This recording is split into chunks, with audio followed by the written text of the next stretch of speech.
Hey guys, welcome back to Infinity and Beyond. Today we're making a recipe. We're actually going to be making one of my favorite holiday recipes from the Bouchon Cookbook. We're going to be making the Bouchon signature recipe of Bouchons. It's a lot of Bouchons. Bouchon. Whew. Anywho, let's get to it.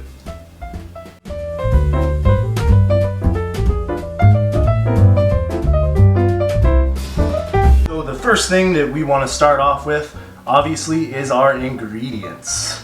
So here we have a few different ingredients, but it's really, if you look at it, it's not all that much. We have some flour, some cocoa powder, some sugar, chocolate chips, a little bit of kosher salt, and mind you, kosher salt, not the iodized salt that you might find in one of those shakers sitting on your table. That's going to have a really bitter, strong, salty, salt, watery kind of a taste, and we really don't want that in our Bouchons. Followed by some eggs and some vanilla, and then some butter to start it off. Now, when measuring out ingredients, I'll just say really quick, go ahead and pick yourself up one of these. It's a kitchen scale. You can probably find them for only a few bucks on Amazon or anywhere else online. It's really going to help you measure out correctly. If you measure with cups, you might be able to pack in more flour than say you may need, but if you're measuring by weight, you'll never screw up. Alright, so first things first, I have my stand mixer here. If you guys don't have a stand mixer, a hand mixer will do just fine. If you don't have a hand mixer, a hand whisk will do, but you're gonna really build some muscles up, so if you can, at least a hand mixer. I'm using my stand mixer. What I have it fitted here is with a paddle attachment. It's going to be a lot easier to whip everything up and get it to where we're looking for. So awesome. To start off, we're going to take our sugar, and all the measurements I'll leave in the comments for you guys or in the description. I won't really bother with them here. So we're going to start with the sugar and get all of that in there. And then we're going to add in our eggs. Awesome.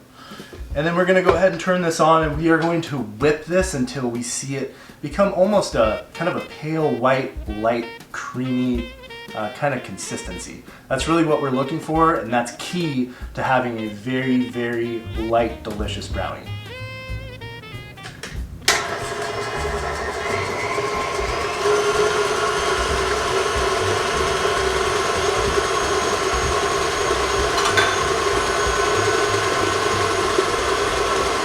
So I probably have the speed on about, I don't know, medium high.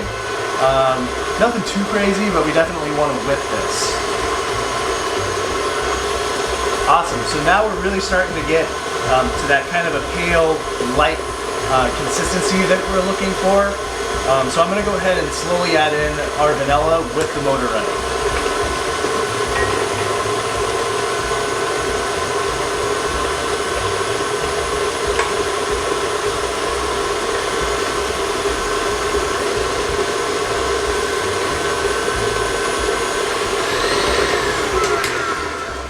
Awesome. So now what we're going to do is go ahead and whip in alternately our flour and cocoa powder mix to our butter. So we're going to add in a little bit of each at a time.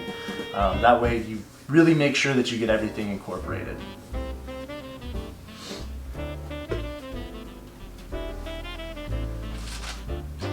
And we're going to add about half of that mixture in as well.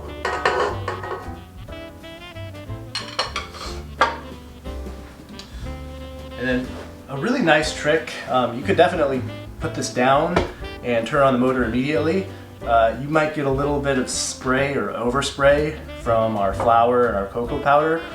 So I've learned over the years of making this, it's really easy to just take a kitchen towel and actually just kind of wrap this as you turn it on. Now obviously, don't let it dangle down into the food or maybe get caught in the motor. That wouldn't really be good.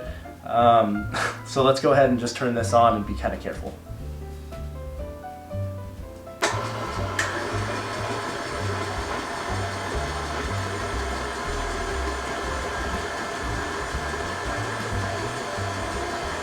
Kind of keep the towel on until you're sure that everything is kind of getting incorporated. That way you can ensure that you have everything in the bowl and not all over your house.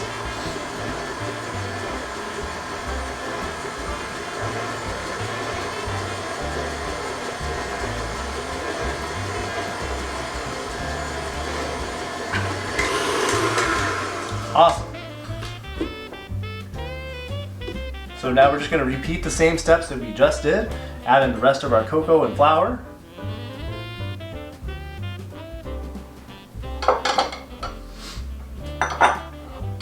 And then the rest of our butter.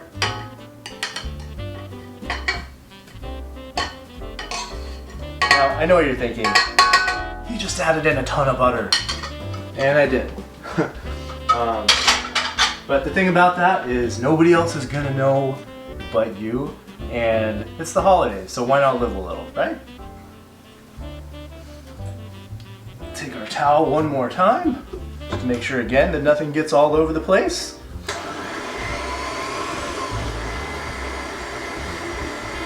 I can already smell that cocoa powder. It smells like chocolate, it smells like a candy shop in here.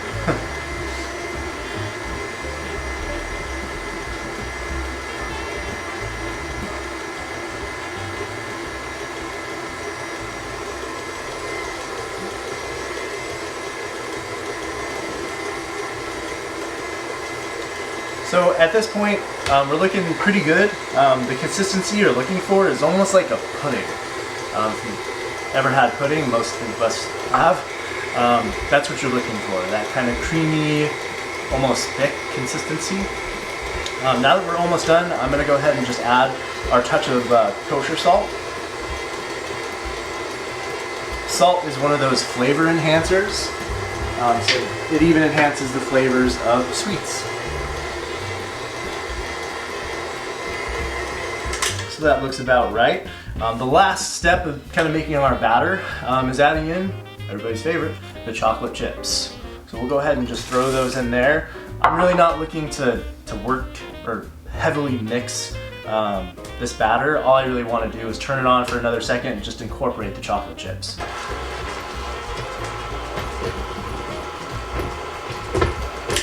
Awesome. Now we're ready to go. Alright, so now that we have our batter made, which trust me was the hard part, we're going to go ahead and pipe it into our pan. Now, what I have is what's called a Bouchon pan. This pan is actually a very similar one to the one used in the Bouchon bakery. If you don't have this, a popover pan, before I had this, I would use a popover pan. It came out pretty decently. If you don't have that, a muffin pan would probably work too, but I'm using a Bouchon pan. So what I went ahead and did is I greased the inside with just a little cooking spray, then ran a paper towel over the top really quick just to clean it up. Always want to stay clean in the kitchen. So now comes kind of one of my favorite parts, and that's getting the mixture here into the pan. Now you could do it with a spoon. I mean, that would definitely work. Might be a little more difficult, but I'm going to go ahead and do it the way that Bouchon does it, and that is with a pastry bag. Now I happen to just have one of these disposable ones for sanitary purposes. I really like these. If you don't have one of these, you can definitely use, one of the reusable bags. That's totally fine too. Now, I'm actually going to just fold this over my hand a little bit and just screen it in that way. Now, if you feel more comfortable, what you can actually do is take a big water cup or a big cup or even a smaller bowl and do the same thing. Just fold it straight over it and then you can start filling it up.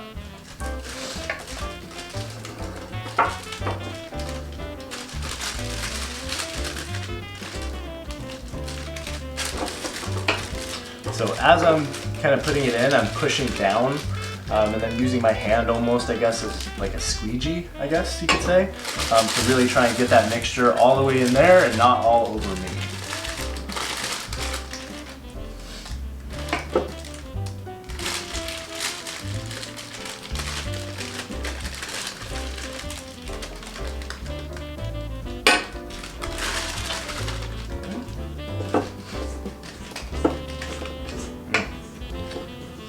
just love these brownies. We make them, I know I keep calling them Bouchons, but really they're just a fancy brownie.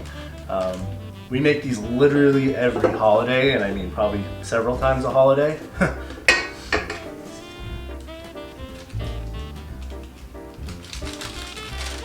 Alright, got just about the rest of that in there.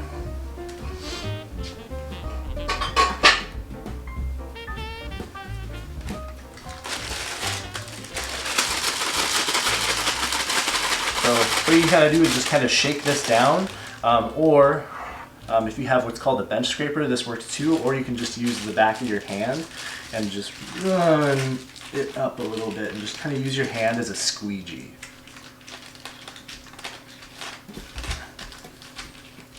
Awesome.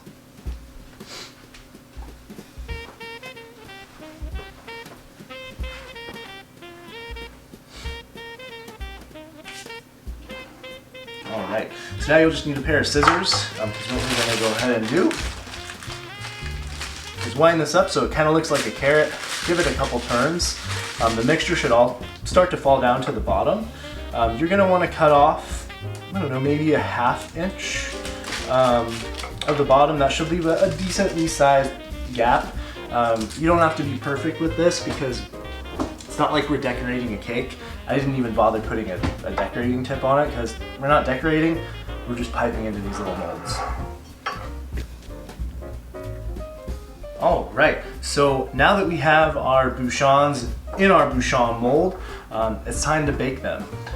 So what I have going is a 350-degree convection oven. It's probably gonna take anywhere from 12 to 15 minutes. It could vary depending on your oven. If you have a regular oven, it's probably going to look more like 350 for probably around 20 to 25 minutes. Convection ovens always seem to cut the time in half.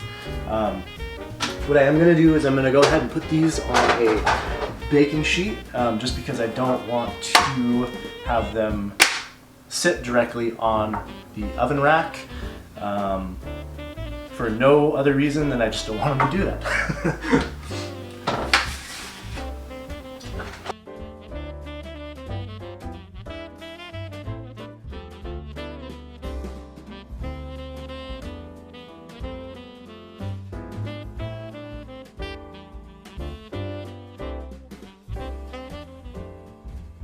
So, how good do these look?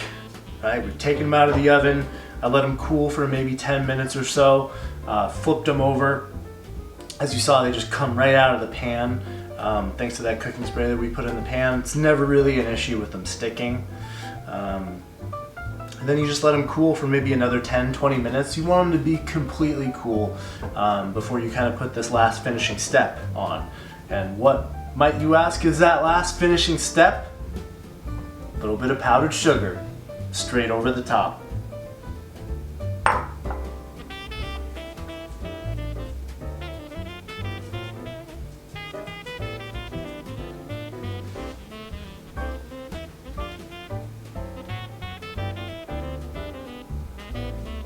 Now, as you can kind of see, this definitely makes a bit of a mess. So what I like to do is I like to work on a piece of parchment paper.